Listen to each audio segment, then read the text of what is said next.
कमी औलाद और बहुओं का विधवा मां पर अत्याचार। एक गांव में एक गरीब परिवार रहता था।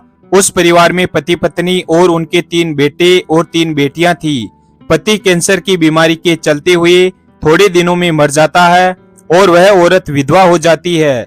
जब तक उस औरत का पति जीवित था तो बहू और बेटे सभी उसका सम्मान करते और उसका कहना मानते थे, लेकिन उसके पति के मरने के बाद धीरे धीरे वे सब उससे मोह मोड़ने लगे। अब एक दिन उसने अपनी छोटी बहू से कहा, बहू, मेरे कपड़े सही से नहीं धुले, तुम कपड़े धो रही हो, इसलिए इन्हें जरा दोबारा से धो दो। यह सुनकर बहू गुस्से से लाल पीली हो गई और उसने कहा, ज्यादा ही साफ कपड़े पहनने हैं तो खुद क्यों नहीं धो लेती हो। सासू माँ कहने लगी, क्यों सिर पर बैठ रही हो, 2 कपड़े ही तो हैं, दोबारा से पानी में निकाल दो। इस पर बहू ज्यादा भड़क जाती है और बात ही बात में दोनों में झगड़ा होने लगता है। अब बहू नीचे से पत्थर उठाकर सासू माँ पर फेंकती है। सासू माँ सिर को नीचे झुका लेती है और वह पत्थर एक तरफ से निकलकर चला जाता है। यह देखकर वह बिल्कुल सुन्न हो जाती है। उसकी आंखें फटी की फटी रह जाती है और अपनी बहू को चुपचाप देखती रही। फिर बाद में वह अपने कमरे में जाकर अपने बिस्तर पर लेट जाती है, मानो जैसे उसके शरीर से प्राण निकल गए हो। उसकी बहू उसके साथ ऐसा व्यवहार करेगी, यह कभी उसने सपने में भी नहीं सोचा था। पति को मरे हुए 6 महीने भी नहीं हुए थे और वो अपने पति के सदमे से बाहर भी नहीं आई थी कि बहू ने उसके साथ ऐसा नीच व्यवहार किया। अब तो वो अपने पति को याद करके बहुत ही जोर जोर से रोने लगी और आंखों से आंसुओं की धारा बहने लगी और सोचने लगी, यही दिन देखना बाकी रह गया था, औलाद के हाथों मार खाने का। मेरा बेटा भी वहीं खड़ा था। अब दुख तो मुझे इस बात का है कि जिसे मैंने 9 महीने पेट में रखा था और पाल पोस कर बड़ा किया था, वो भी चुपचाप खड़ा खड़ा सुनता रहा। अपने मुंह से एक शब्द भी बहू के लिए नहीं निकाला। वह अपने पति को याद करके कहने लगी, आप मुझे अकेली क्यों छोड़कर चले गए, आप मुझे साथ क्यों नहीं लेकर गए, हे भगवान, मुझे मौत दे दे। और वह सोचने लगती है, जब मैं इस घर में दुल्हन बनकर आई थी तब क्या था इनके पास, एक मिट्टी का कच्चा आंगन, एक कच्ची झोंपड़ी, घर के बाहर गायें बंधी रहती थी, मैं अकेली पूरे घर का कामकाज करती थी। मेरी सासू माँ इतनी तेज थी कि पूरे दिन मुझे दौड़ाती रहती थी, एक काम नहीं निपटता उससे पहले दूसरा काम तैयार रखती थी। पूरे घर का काम, गायों का काम मैंने किया और यदि मुझसे कोई गलती भी हो जाती तो मैं मन ही मन सोचती थी कि आज सासू माँ का सामना कैसे करूंगी। मैंने कभी अपनी सासू माँ को पलटकर जवाब नहीं दिया और आज भगवान, मेरी यह क्या दशा हो रही है। मेरे 6 बच्चे हुए थे, 3 लड़के और 3 लड़कियां। मैंने 6 बच्चों की परवरिश की थी। घर का सारा काम और गायों का काम मैंने अकेले ही किया था। वह औरत ऐसा सोच रही थी कि मेरे पति गाय भैंस बेचने का व्यापार करते थे, जिससे उन्हें अच्छा मुनाफा मिलता था और मैं हमेशा अपनी गायों का दूध बेचकर घर का खर्च चलाती थी। और हम दोनों पति पत्नी कड़ी मेहनत करके अपनी आर्थिक स्थिति मजबूत करने लगे और हमारी रात दिन की मेहनत रंग भी लाई। हमने हमारी आर्थिक स्थिति सुधार भी ली और धीरे धीरे हम धनवान भी बन गए। और हम दोनों पति पत्नी ने मेहनत करके 4 कमरे भी बनवाए थे, 3 कमरे तीनों बेटों के लिए और 1 कमरा हम दोनों पति पत्नी के लिए, और कुछ जमीन भी खरीदी थी अपने बेटों के लिए। वह औरत अपने पूरे जीवन की घटना को याद कर रही थी और रो रही थी। हमने क्या नहीं किया इस घर के लिए। जब इस घर में मेरी चलती थी तो मेरे बेटे भी मेरा कहना मानते थे और बहुएं भी कहना मानती थी। और धीरे धीरे करके हम दोनों ने हमारे 3 बेटों और 3 बेटियों की शादी संपन्न परिवार में कर दी थी। सब लोग अच्छे से जीवन गुजार रहे थे। अचानक एक दिन उसके पति की छाती में दर्द उठा और थोड़ी ही देर में उसकी मौत हो गई। एक बहू ने मुझे पत्थर मारा और एक बहू ने एक दिन मुझ पर हाथ चला दिया। कितनी मेहनत की हमने इस घर को बनाने में और आज मेरे ही घर में मेरा ही अपमान हो रहा है। आज मेरे दिल में आग लग रही है और इस जलती हुई आग को समुद्र भी नहीं बुझा सकता। मुझे कितनी तकलीफ हो रही है, मैं किसको सुनाऊं, मेरी कोई सुनने वाला नहीं है। तुम तो मुझे छोड़कर चले गए, यही सोचते सोचते वह औरत पूरी रात रोती रहती है। रात भर उसको नींद नहीं आती है और उसकी आंखें सूज जाती है। उसे किसी तरह से शांति और दिल में चैन नहीं मिल रहा था। शाम से सुबह हो गई थी, लेकिन कोई सा भी बेटा और बहू उसके पास नहीं आए थे। इस बात को सोच करके उसे और भी ज्यादा दुख हो रहा था और वो ज्यादा रो रही थी। उसने अपने आंसू साफ किए और एक थैला लेकर आई। उसने थैले में अपनी जमीन जायदाद और मकान के कागजात रख लिए, कीमती जेवरात, वस्त्र और आभूषण भी रख लिए।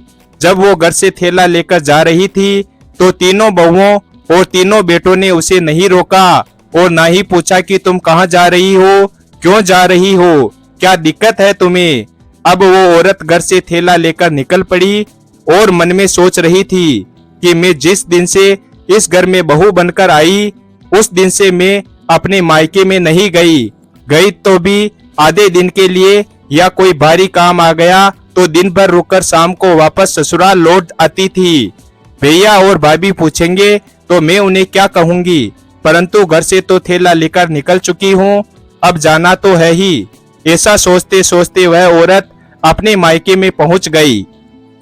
सामने देखा तो उसका भाई चारपाई पर बैठकर हुक्का पी रहा था। अपनी बहन को देखा तो बड़ा खुश हुआ और आवाज लगाई, अरे भाग्यवान, देखो कौन आया है, मेरी बहन आई है।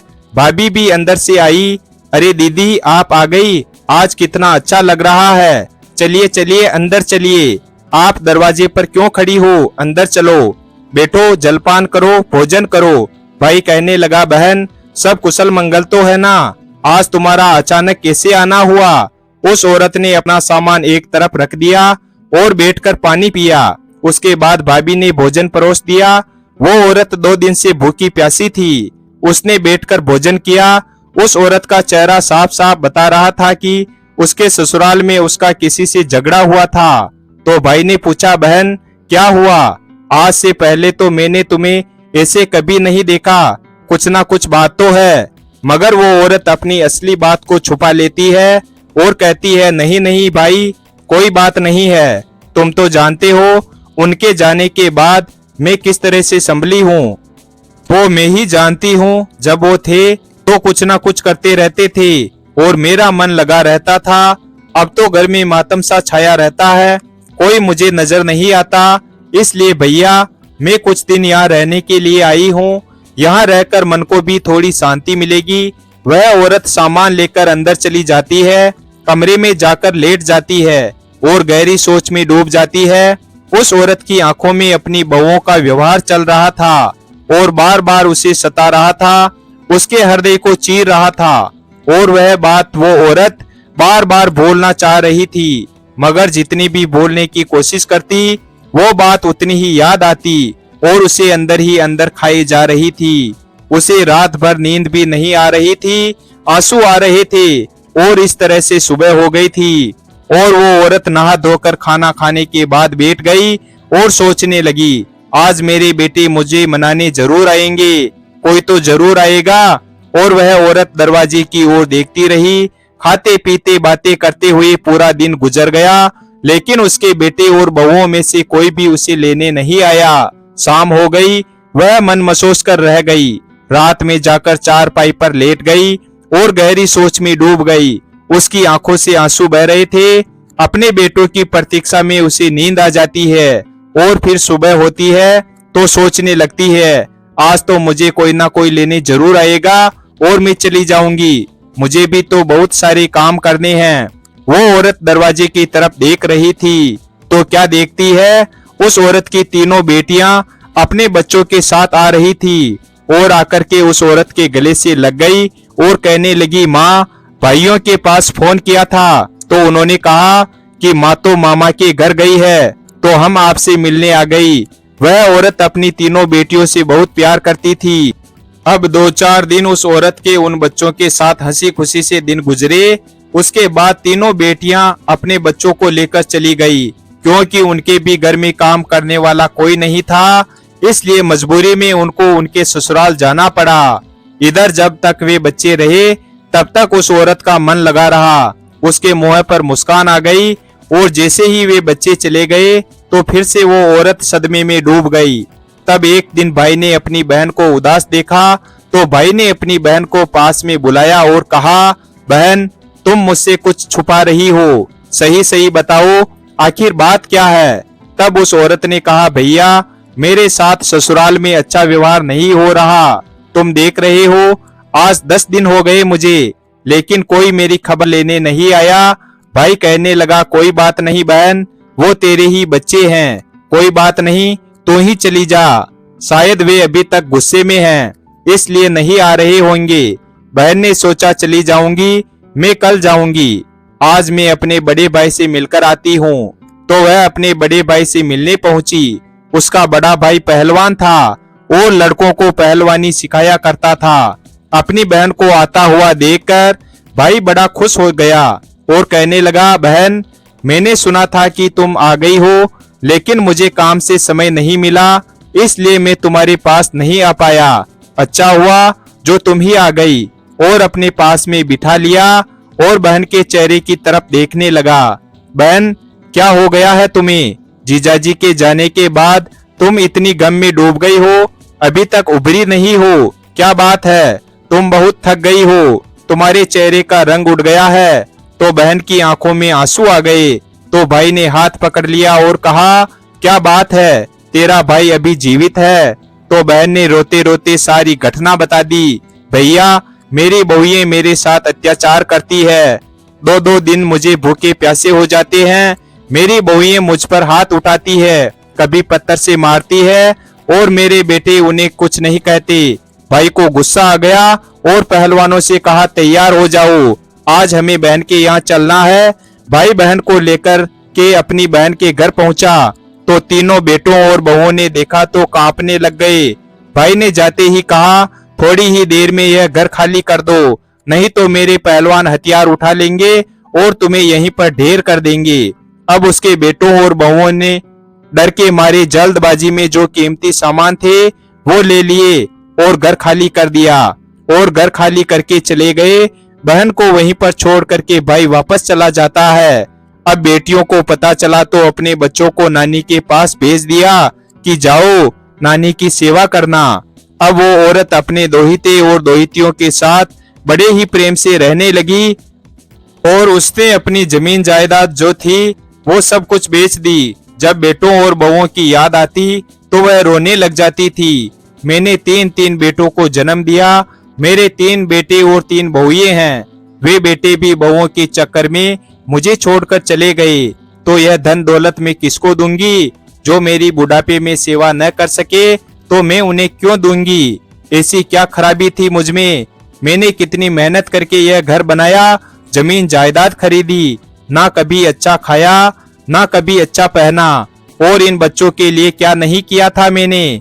इस गुस्से में आकर उसने सब कुछ बेच दिया और एक छोटे से घर में वह औरत रहने लगी।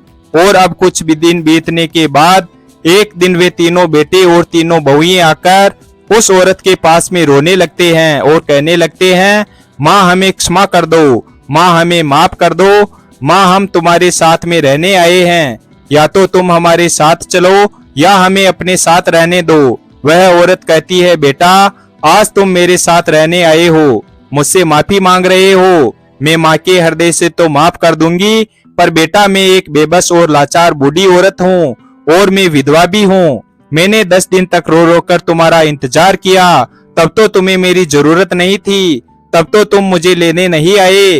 तुम सब यहाँ पर मस्ती से भोजन करते थे, मुझे किसी ने आकर नहीं पूछा, माँ तुमने पानी पिया है कि नहीं पिया, तुमने भोजन किया है कि नहीं किया, और आज तुम्हें मेरी जरूरत हो गई।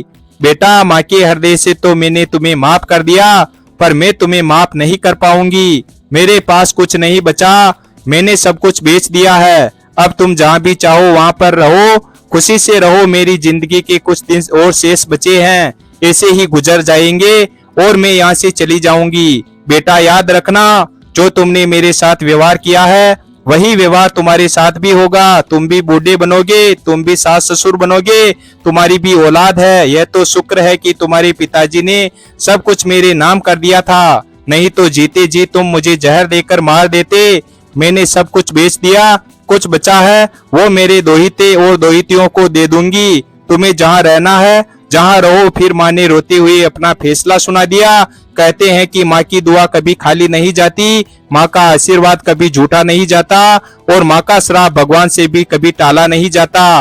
वीडियो अगर पसंद आया हो तो वीडियो को लाइक और हमारे चैनल शिव भक्त को सब्सक्राइब करें और अपने दोस्तों के साथ शेयर करें। धन्यवाद।